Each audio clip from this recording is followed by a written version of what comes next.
একবার চোখ বন্ধ করে ৩.৫ হাত কবরের কথা চিন্তা করো, তোমার জীবন ধন্য হয়ে যাবে। এই যে পৃথিবীতে আছো, একদিন থাকবা না।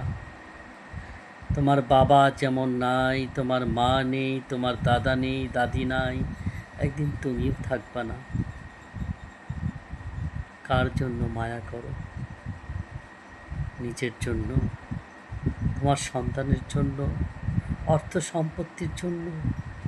তোমার তো কোনো কিছুই কাজে আসবে না। একবার শুধু চোখ বন্ধ করে খাটের কথা চিন্তা করো, যে খাটিয়ায় তুমি শুয়ে আছো